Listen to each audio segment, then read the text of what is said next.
Bueno, nosotros hoy vamos a ver lo que era diabetes mellitus, ¿bien? Habíamos comenzado viendo, pero tenía un internet bastante malo y bueno.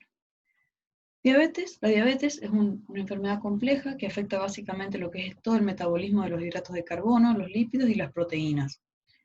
Nosotros habitualmente nos referimos a dos tipos de diabetes, la tipo 1 y la tipo 2, pero existen muchísimas más. Existe la que es secundaria a una pancreatitis, la diabetes gestacional, la diabetes tipo móvil, tenemos las diabetes autoinmunes, bien, más allá de la tipo 1. Y la particularidad que presentan todas ellas es la presencia de niveles elevados de glucosa plasmática, que da lugar al desarrollo de complicaciones agudas, como la cetoacidosis diabética y el síndrome hiperglucémico hiperosmolar, y también complicaciones crónicas, como el caso de la retinopatía diabética, las nefropatías diabéticas, las neuropatías diabéticas y las enfermedades cardiovasculares. La diabetes tipo 1 es el resultado del déficit en la secreción de insulina debido a la destrucción de las células beta del páncreas. Se subdivide a su vez en el tipo 1A con autoinmunidad positiva o la tipo 1B idiopática, mientras que la tipo 2 constituye el 90% del total de los casos de diabetes y aparecen en sujetos que presentan una resistencia a la insulina y un déficit relativo. ¿Cuál es la diferencia básicamente? En la tipo 1, el paciente, por un mecanismo autoinmune, produce una destrucción de las células beta del páncreas. Al destruirse estas células, la insulina deja de ser sintetizada, deja de ser secretada, y por lo tanto el paciente cursa con un déficit real de insulina. Por eso el paciente se coloca insulina desde el inicio del tratamiento. Mientras que la tipo 2, lo que sucede es que la ingesta de hidratos de carbono lleva a niveles de glucemia tan altos que el páncreas, con la insulina que produce, no llega a cubrir todas estas demandas, o sea, no llega a cubrir toda esta glucemia, por lo tanto, la glucemia sigue alta y el páncreas es como que se va agotando, por así decirlo. Por lo tanto, en la diabetes tipo 2, el déficit de insulina es relativo. El paciente con una dieta, su páncreas comienza a funcionar, pero en la tipo 1, ni aunque el paciente haga dieta, su páncreas funciona de nuevo. El diagnóstico de diabetes lo vamos a hacer basándonos en 3 parámetros, bien, como es la glucemia plasmática en ayuna, la glucemia plasmática en el test de tolerancia oral a la glucosa y la glucemia plasmática al azar más los síntomas de hiperglucemia. Pero por otro lado, nosotros tenemos un parámetro que es la hemoglobina glicosilada. La hemoglobina glicosilada, más allá de que nos pueda hacer diagnóstico o no, sirve para ver el tratamiento de aquí a 3 meses atrás del paciente, ¿sí? Entonces yo hoy veo que tiene unos valores de glucemia normales. Entonces, ¿qué vamos a hacer? Listo. Decimos, tiene glucemia normal hoy. Pero ¿cómo estuvo estos 3 meses anteriores? ¿Cómo estuvo su condición por su síndrome metabólico, por su obesidad, etcétera? Entonces, a partir de ahí, nosotros decimos, bueno, ¿me sirve para hacer diagnóstico o no? Si yo tengo una hemoglobina glicosilada o glucosilada mayor a 6,5%, prácticamente es diagnóstico de diabetes. ¿Bien? Pero por otro lado, la glucemia plasmática en ayunas mayor a 126, repetida 2 veces en la misma semana en el mismo laboratorio, bajo las mismas condiciones, me hacen y me confirman el diagnóstico de diabetes. O sea, mi paciente vino hoy, le hicimos una glucemia, tenía 150. La semana que viene yo le vuelvo a repetir, o el viernes, el lunes le vuelvo a repetir los análisis, y si tiene 150 o 130, listo, ya está. El paciente tiene diabetes, pero si no, podemos considerar que tenga una resistencia a la insulina o a su vez que tenga, por ejemplo, el paciente justo esa noche no cumplió el ayuno, salió mal la muestra, etc. Siempre estudiamos en este caso, y al igual que todas las patologías, el contexto clínico del paciente. Otro de los test que vamos a realizar es la glucemia plasmática a las 2 horas, después del test de tolerancia a la glucosa, que es la prueba de tolerancia oral. Esta consiste en administrarle al paciente 75 gramos de glucosa. Se prepara una taza de té y se le agregan 75 gramos de glucosa a 100 mililitros. Entonces el paciente tiene 10 minutos para beber ese té. Toma ese té, se queda sentado así 10 minutos en el laboratorio esperando, le toman sangre antes de que tome el té y vuelven a sacar otra muestra de sangre a las 2 horas. Entonces ahí se mide. Si esa glucemia plasmática es mayor a 200, también es diagnóstico de diabetes. y luego una glucemia al azar, más síntomas de hiperglucemia como la poliuria, la polidipsia, la polifagia, mayor a 200, también nos hace un diagnóstico de diabetes. Y siempre repetimos la prueba, ¿bien? Si hacemos la prueba de tolerancia oral a la glucosa y nos da elevada, a la semana la volvemos a repetir en las mismas condiciones. Puede pasar que nosotros tengamos valores intermedios, o sea, un valor mayor a 110 pero menor a 126. Y aquí vamos a hablar de lo que es la intolerancia a los hidratos de carbono o la glucosa alterada en ayunas, que también podemos denominar la resistencia a la insulina.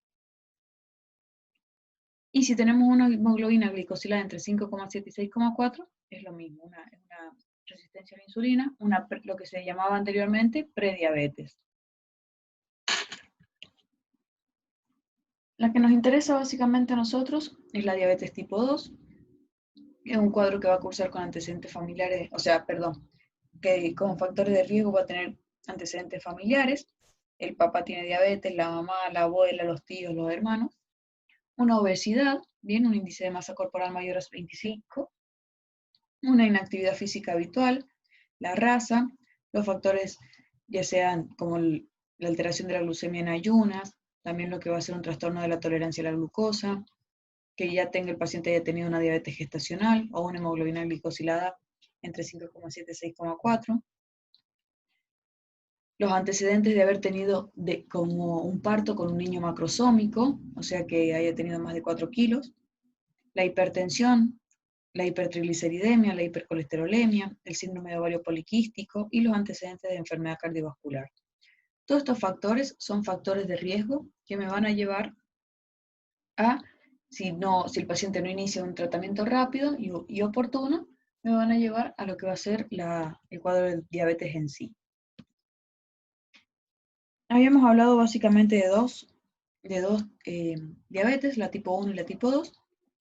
La tipo 1, como les había dicho, es consecuencia de interacciones de factores genéticos, ambientales e inmunológicos que por un evento desencadenante, como puede ser un evento de estrés, termina provocando la destrucción de las células beta del páncreas y por lo tanto la deficiencia de insulina.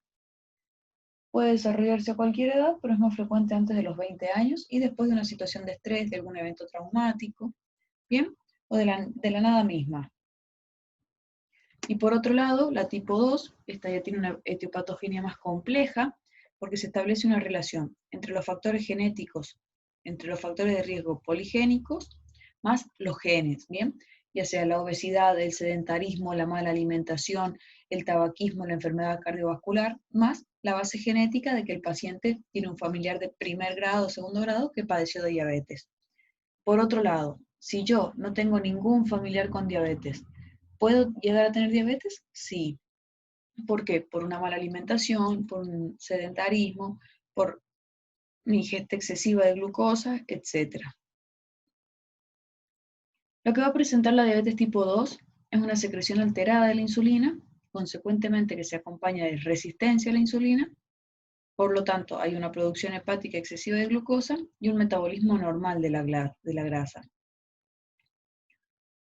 ¿Qué va a pasar? Al inicio, la tolerancia a la glucosa se mantiene casi normal, porque si bien la resistencia a la insulina tiene resistencia a la insulina, el páncreas comienza a fabricar más insulina para incrementar y para equiparar. Pero llega un punto en el que la resistencia a insulina y la hiperinsulinemia compensatoria se llegó a este punto ya. Tenemos la resistencia a la insulina y la hiperinsulinemia. Ahora el páncreas no puede mantener esta hiperinsulinemia porque se agotó. Bien, son incapaces. Entonces aquí ya aparece la intolerancia a la glucosa, donde tenemos la glucosa, el aumento de la glucosa postprandial. A su vez, como el páncreas está agotado, comienza a disminuir la secreción de insulina. Esta glucosa está en la sangre, no está entrando a los músculos. Entonces el hígado, ¿qué dice? No hay glucosa. Y comienza el metabolismo, la producción hepática de glucosa, la gluconeogénesis. ¿Bien? Entonces el paciente tiene la glucosa que está entrando a los tejidos, que es la glucosa hepática, pero la glucosa que él ingiere se queda en sangre. Por lo tanto tenemos una hiperglucemia. El páncreas ya no da más y dice, amigos, hasta acá llegué, yo no produzco más insulina. Entonces ahora lo que vamos a tener es la hiperglucemia en ayunas, la diabetes propiamente dicha. Por eso es que en el tratamiento de la diabetes tipo 2 lo primero que nosotros vamos a indicar es el ejercicio, porque el ejercicio contribuye a la aparición de los receptores, a la apertura de los canales y la glucosa comienza a entrar en los tejidos. Más ayudada por la insulina, listo, tenemos todos los receptores activados para que la glucemia baje y los niveles en sangre comiencen a entrar al tejido. El segundo paso es la dieta, el tratamiento no farmacológico, como es la dieta. Paciente que deje de comer pan, que deje de comer papa, que deje de comer fideos, ¿bien? Que coma más fruta, que coma más verdura, que tome mucha agua. Listo, y vamos bajando los niveles ahora en la ingesta de glucemia. Todo esto sin utilizar fármacos. Si a pesar de esto continúa el tratamiento, lo que va a ser la hiperglucemia, ahora sí vamos a empezar a utilizar fármacos. Los hipoglucemiantes, vamos a utilizar los similinsulina, etc. Bien, podemos comenzar con una metformina, después le vamos a agregar la glibenclamida, si no responde vamos a agregar al final la insulina, ¿sí? Siempre acompañado de la dieta. Esa es la importancia de reconocer la diabetes y la etiopatogenia de cada una de ellas. Las manifestaciones clínicas de la tipo 1, si bien tiene un pico de incidencia de aparición en lo que es la infancia y la pubertad, se puede dar en cualquier edad. Tiene un inicio de los síntomas bruscos y cursa inmediatamente con la poliuria, la polidipsia, la polifagia. Además se acompaña de astenia y pérdida de peso. También puede manifestarse como una enuresis secundaria o puede debutar con una cetoacidosis diabética. La cetoacidosis diabética ya vamos a ver que es una de las complicaciones agudas de la diabetes. Por otro lado, tenemos lo que es la diabetes tipo 2, que tiene un inicio más insidioso, pues suele comenzar en edades intermedias o avanzadas de la vida, generalmente más de 40 años. Los pacientes vamos a ver que son pacientes característicos, presentan la clínica de sedentarismo, obesidad, un perímetro abdominal aumentado, una mala alimentación, ¿sí? Y muchas veces suele ser un hallazgo asintomático. El paciente viene por un control, solicitamos glucemia de rutina y encontramos esta hiperglucemia. También a su vez puede debutar como un cuadro, como una descompensación hiperglucémica hiperosmolar. Y como dijimos, la mayoría de los pacientes suele presentar sobrepeso u obesidad.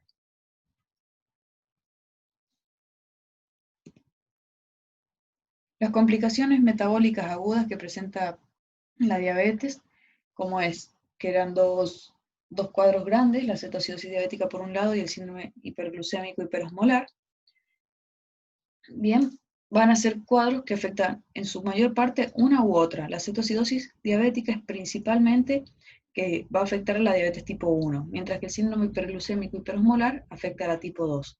Y aquí viene la pregunta de la paneta.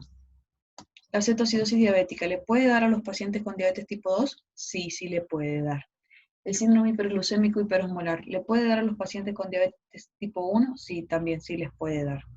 ¿Es mayor o es más probable o es más frecuente la cetoacidosis en el tipo 1, pero puede pasar en la tipo 2. Y ahora vamos a ver el cuadro en sí. La cetoacidosis diabética se define bioquímicamente por una glucemia mayor a 250 miligramos por decilitro, cuerpos cetónicos positivos en orina o suero, acidosis metabólica, anion gap elevado y disminución del bicarbonato plasmático.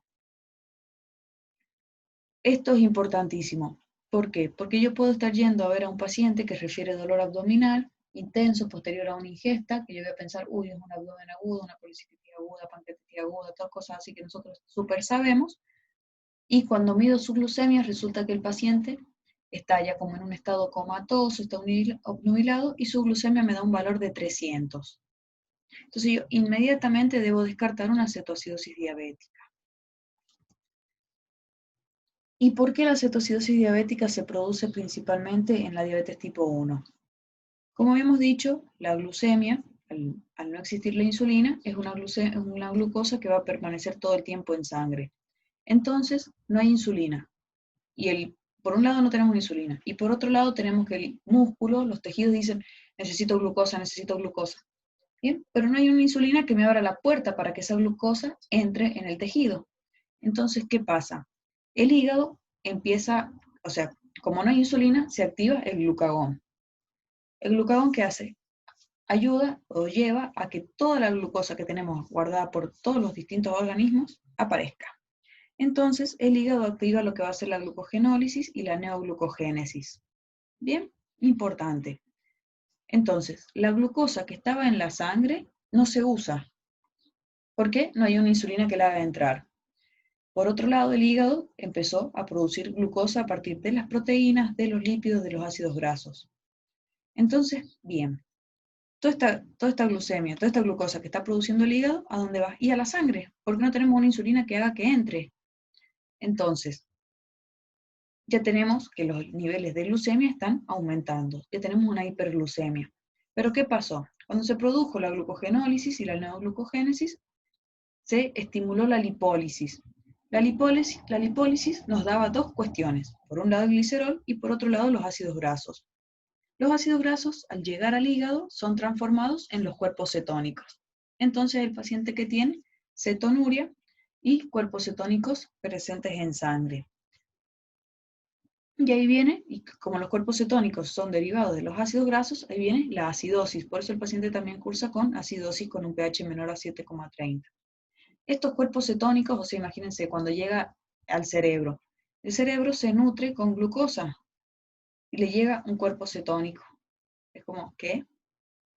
Entonces, ¿ahora qué pasa? El cerebro entra en un déficit, o entre comillas, una hipoxia. No es hipoxia como tal porque no es falta de oxígeno. Bien, pero lo que es la falta de glucosa, que es el combustible, que es la energía. Entonces, el paciente con una cetoacidosis diabética no tratada o el paciente grave con una cetoacidosis diabética grave hace un cuadro de confusión, obnubilación, coma y posteriormente muerte. Yo he visto un paciente que a los 40 años debutó con una cetoacidosis diabética. El paciente hoy tiene 52 años, pero él ya ingresó en estado de coma prácticamente al hospital. Tuvo como 3 o 4 meses en terapia intensiva, todo. Y actualmente el paciente se alimenta por botón gástrico, usa pañales y tiene una traqueotomía.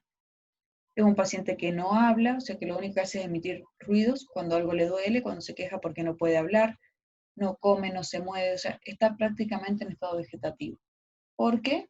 Por una cetoacidosis diabética avanzada, por un cuadro no controlado. Entonces, esa es la importancia de saber por qué se produce, cómo se produce y la fisiopatogenia.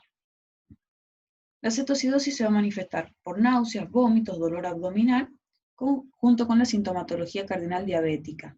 Si nosotros no sabemos que el paciente es diabético y nos dicen, sí, últimamente toma mucha agua, está con vómitos, con náuseas, con dolor abdominal, listo, voy a medir su glucemia y voy a ver cuánto está.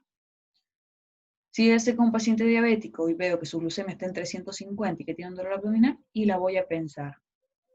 Si no se trata precozmente, como dijimos, desarrolla obnubilación y coma, el paciente puede estar cursando con taquipnea, con la respiración de Kussmaul, signos de deshidratación, hipotensión, disminución de la presión del globo ocular.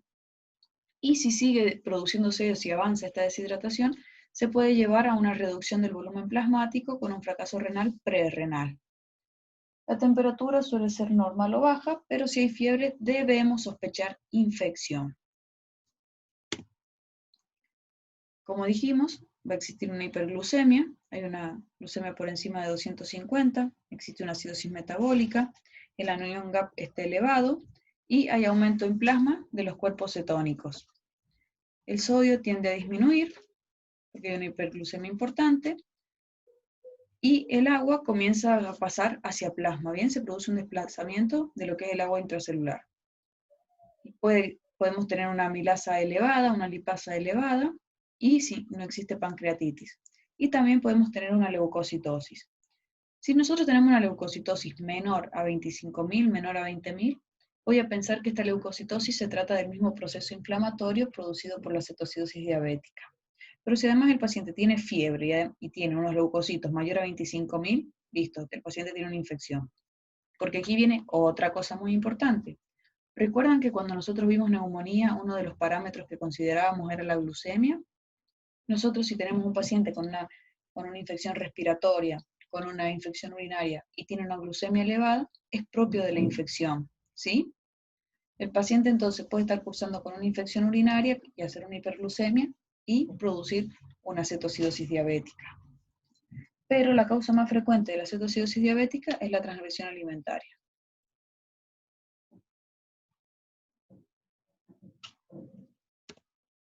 El tratamiento está dado por un lado la insulinoterapia, ¿sí? Lo primero que vamos a hacer cuando nosotros vemos que el paciente está cursando una cetoacidosis diabética es administrar insulina rápida por vía intravenosa, aproximadamente administramos 0,14 unidades por kilo por hora, y si no 0,1 unidades por kilo por hora, si lo administramos con una embolo, o sea, la mandamos directo ahí. Pero además de la insulina, para que vaya bajando la glucemia, vamos a hacer la hidratación, porque el paciente tiene una deshidratación de aproximadamente 3 a 6 litros, entonces vamos a empezar a infundir solución fisiológica, y una vez que haya disminuido la glucemia, podemos utilizar suero glucosado, perdón. Con respecto al potasio, el potasio plasmático puede estar elevado por la misma acidosis, pero si el potasio es mayor a 5,3, no vamos a administrarle potasio. ¿Por qué? Porque cuando nosotros empecemos a hidratar al paciente, el paciente va a comenzar a normalizar su potasio. Y si la cifra de potasio inicial es normal, nosotros sí vamos a darle potasio. ¿Por qué? Porque si la cifra de potasio está normal, cuando yo al paciente lo hidrate, lo voy a hemodiluir. ¿Qué va a pasar con ese potasio? Va a bajar. Entonces, ahí sí administramos potasio. Y por otro lado, el bicarbonato. No está indicado el tratamiento sistemático con bicarbonato, pero lo vamos a utilizar solamente en los casos de acidosis grave, o donde tengamos una hiperpotasemia grave, o un pH inferior a 7 con disminución de la contractilidad cardíaca. Porque si no, cuando nosotros comencemos a hemodiluir al paciente, el potasio se equilibra y el bicarbonato también, por lo tanto no hace falta administrarlo. ¿Cómo voy a saber yo si mi paciente está respondiendo bien al tratamiento? Y porque la respuesta a la insulina, vamos a tener que a medida que nosotros hemos administrado esta insulina inicial, la glucosa va a empezar a bajar entre 55 a 75 miligramos por decilitro por hora. O sea que si tenía 300, en una hora el paciente ya tiene que tener 225. En 4 o 6 horas va a mejorar el bicarbonato y el pH por la misma hemodilución que estamos haciendo. Y si no hemos tenido una respuesta a las 4 o 6 horas de una disminución de la glucemia, probablemente tenemos una resistencia a la insulina. Sonamos. Bien, ¿se entendió de cetoacidosis diabética? Es un tema bonito y es un tema práctico. Tiene mucha fisiología, pero bueno, como ustedes saben un montón, la sacan volando. Por otro lado, vamos a tener lo que es el síndrome hiperglucémico hiperosmolar.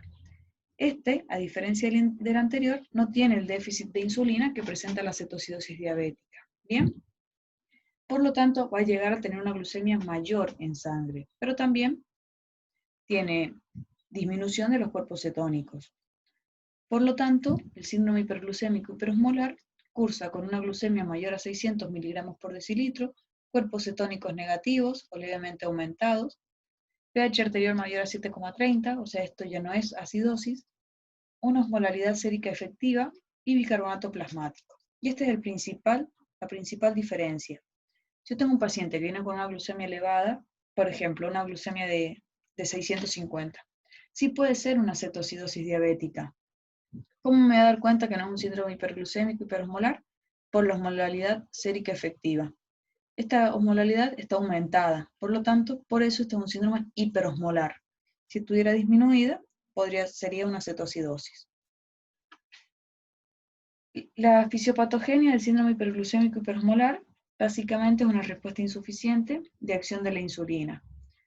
Aquí tenemos insulina, pero esta insulina no alcanza a cubrir toda la glucemia que nosotros tenemos. Por lo tanto, esta insulina es incapaz de contrarrestar el aumento de las hormonas contrarreguladoras, provocado por un evento desencadenante. Un estrés, una alergia, una infección, una transgresión alimentaria. Existe insulina, pero esta insulina no es capaz de reducir los niveles de hiperglucemia. Las manifestaciones clínicas, principalmente es una deshidratación profunda, porque ustedes recuerden que la glucosa arrastra agua, y si ahora tenemos 600 de glucemia, ¿qué pasa? El paciente comienza a orinar por una diuresis osmótica, y no va a ingerir la misma cantidad de agua que el agua que está eliminando. También vamos a tener alteración del nivel de conciencia, desde estupor hasta coma, y pueden haber manifestaciones neurológicas como convulsiones o hemiplejías. Además, vamos a tener hiperosmolaridad plasmática, que puede cursar con microtrombosis o con una coagulación vascular diseminada. Esto es muy importante, por lo tanto también tengo que actuar muy rápido. Voy a solicitar laboratorio, hemograma, principalmente vamos a pedir la glucemia, bien, y puede llegar a existir una acidosis metabólica leve, puede o no, sin elevación de los cuerpos cetónicos. Vamos a tener una urea y una creatinina elevados, lo que nos va a hablar de un deterioro de la función renal con origen prerrenal. ¿Y dónde está la causa prerrenal? La deshidratación del paciente, bien, porque como el paciente tiene una hiperglucemia, comienza a deshidratarse. Entonces el riñón que dice, momento, no tenemos agua, y hace una lesión prerrenal. El tratamiento, principalmente acá lo más rápido es poner la hidratación. Cuando nosotros comenzamos a hidratar al paciente, empezamos a diluir la glucemia y el déficit de líquido que nosotros vamos a reponer es entre 10 a 12 litros. Vamos a utilizar solución salina o suero fisiológico y cuando la glucemia baje alrededor de 250 a 300, podemos utilizar suero glucosado. La insulina no está siempre indicada en el síndrome hiperosmolar porque el paciente tiene insulina, ¿sí? Así que cuando nosotros empecemos a administrarle agua, se va a normalizar. Solamente vamos a utilizarlo en el caso de que el paciente no esté respondiendo a la expansión de líquido y hacemos utilización de insulina intravenosa en perfusión continua, o sea, con la bombita de perfusión, todo el tiempo le vamos a estar pasando insulina. No como en la anterior que hacíamos la insulina en bol. El bicarbonato solamente si existe acidosis láctica y la antibiótico-terapia empírica, si se sospecha una infección. Y aquí viene un detalle muy importante. Cuando ustedes trabajen, algunos van a salir a hacer ambulancia y les van a llamar porque el paciente se siente mal. Paciente diabético que se siente mal, que está con muchas náuseas, etc. Ustedes van a llegar y van a tomar su glucemia y van a ver que tiene una glucemia de 280. Ahí ustedes van a decir, por la flauta. ¿Qué problema? Lo derivo ya porque seguro tiene una acidosis, así ustedes se vuelven locos. No.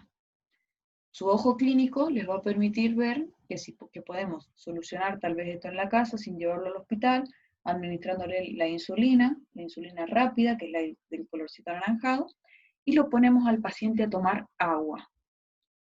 Que tome agua, que haga pis. Entonces, mientras hace pis, elimina glucosa, y mientras toma agua se va hidratando y se va hemodiluyendo, por así decirlo. Bien, y así vamos a bajar su glucemia. Esas son las complicaciones agudas de la diabetes. Por otro lado, tenemos las complicaciones crónicas. ¿Qué van a ser? Las vasculares, las retinopatías, las nefropatías, la neuropatía diabética, la cardiopatía isquémica, los ACV, las enfermedades arteriales periféricas, y las complicaciones no vasculares, como la gastroenteropatía diabética y las afecciones de la piel, la acantosis nígrica, ¿sí? O la lipolisis. Hay una patología que era como una lipólisis dérmica, se la voy a buscar bien, que era con depósitos hialinos y que producía como lipomas, una lipomatosis dérmica o lipomatosis diabética. La clínica del paciente, ¿qué va a pasar? Entre la hiperglucemia y los otros factores de riesgo, porque el paciente hiperglucémico, el diabético tipo 2 principalmente suele ser un paciente obeso, con hipertrigliceridemia, con riesgo cardiovascular elevado, fumador. Todo esto nos lleva a la aparición de la arteriosclerosis acelerada, una de las complicaciones crónicas. Que esta arteriosclerosis es la que nos va a llevar a las anginas o los infartos agudos, a las arteriopatías coronarias, la arteriopatía vascular periférica, la necrosis vascular, bien, el famoso pie diabético, el síndrome de claudicación intermitente, puede llegar a producir una ACV, etc. También vamos a tener las retinopatías diabéticas, las nefropatías, las neuropatías, la enteroparesia. ¿Se acuerdan que cuando vimos diarrea dijimos que una de las causas de diarrea crónica era la gastropatía diabética? Bien. Y las alteraciones cutáneas, la necrobiosis lipoídica, que es una placa con centro amarillento, las dermopatías diabéticas, las bullosis diabéticas, las infecciones con cándidas, y este es muy, muy, muy importante. Si en ginecología o en la práctica clínica nosotros tenemos una mujer que hace candidiasis a repetición, o sea, hoy la tratamos por cándida, vuelve el mes que viene otra vez con cándida, vuelve a las 2 semanas con cándida. Yo, además de aplicar el tratamiento para la candidiasis, voy a solicitar medición de glucemia, porque puede ser su forma de debut de la diabetes. Podemos tener también el escleredema y la contractura de Dupuytren, pero esta está más asociada a la diabetes tipo 1. Y ahora viene el tratamiento de la diabetes. Esto es un quilombo bastante grande, tiene que prestar atención, y lo primero es educar al paciente. El paciente diabético muchas veces suele no reconocer su patología, suele no admitirla y muchas veces también negarla o no adherirse al tratamiento. Entonces, lo principal es la educación del paciente, la dieta, el ejercicio y los fármacos. El ejercicio se recomienda la realización de 150 minutos de ejercicio aeróbico moderado a la semana. Y si no, la realización de actividad física de resistencia anaeróbica 3 veces a la semana. La dieta, en la dieta suspendemos el pan, el choclo, las pastas, la papa, porque son todos hidratos de carbono de difícil eliminación. Y vamos a empezar con el tratamiento farmacológico. Las pautas de insulinoterapia en el paciente con diabetes tipo 1, que es sí o sí insulina, de entrada el paciente tipo 1 usa insulina, 1 a 2 inyecciones por día de insulina de acción intermedia, la famosa NPH, la glargina, detemir, etc. Y aquí la diabetes tipo 2. Esto es, también está en los TRAPS de farmacoclínica, que es el tratamiento empleado. Vamos a hacer la dieta, más la actividad física, más el control de peso, bien, más la metformina. La metformina en dosis de 500, 850, 1000, 1500, hasta 2000 como máximo. Si después de 3 meses de este tratamiento la hemoglobina glicosilada es mayor a 7, vamos a utilizar una doble terapia, que es la metformina más una sulfonilurea, metiglidina, tiazolinediona, antagonista de los receptores de la glucosa, los inhibidores de los transportadores, etc. O sea que estamos utilizando 2 fármacos. Vamos a hacer la reevaluación a los 3 meses. Si a los 3 meses la hemoglobina glicosilada sigue siendo mayor a 7, vamos a hacer la triple terapia. La metformina más la sulfonilurea o la tiazolinediona, bien, o alguno de los antagonistas de los receptores, etc. Si después de 3 meses sigue la hemoglobina glicosilada, o sea, ya hice la terapia, la monoterapia, la doble terapia, la triple terapia, y seguimos que el paciente tiene más de 7% en hemoglobina glicosilada, comenzamos a utilizar la insulina basal. Bien, más otro fármaco diferente a la insulina, como pueden ser las sulfonilureas, etc. Y si el paciente, después de 3 meses de haber estado con la insulina, más la metformina, más todas las otras cuestiones, sigue sin responder, lo que vamos a hacer es utilizar la insulina basal más una insulina prandial, ¿bien? O una insulina premezclada, o sea que ya le ponemos al paciente 2 veces por día insulina. Y si después no logramos el objetivo, chao, lo mandamos con alguien que sepa. Y es muy importante que cuando nosotros estamos tratando al paciente, porque no es solamente lo que nos dice su hemoglobina glicosilada, sino también los cambios en el estilo de vida. Si el paciente tiene sobrepeso, yo inmediatamente le voy a pedir que haga una reducción del 10% de su peso corporal. No en un mes, porque no le puedo pedir al paciente que baje 10 kilos en un mes, pero sí en 3 meses que baje 10 kilos, por ejemplo. Vamos a ver si el paciente se adhiere al tratamiento, si el paciente sigue la dieta, si el paciente se está cuidando, porque puede ser un paciente que toma Coca-Cola todos los días porque total se toma una metformina, ¿bien? Y no funciona así. Entonces nunca va a responder. Importantísimo, chicos, la fisiopatología de la cetocidosis diabética, la fisiopatología del síndrome hiperosmolar y el tratamiento de la diabetes, los pilares y las drogas que utilizamos.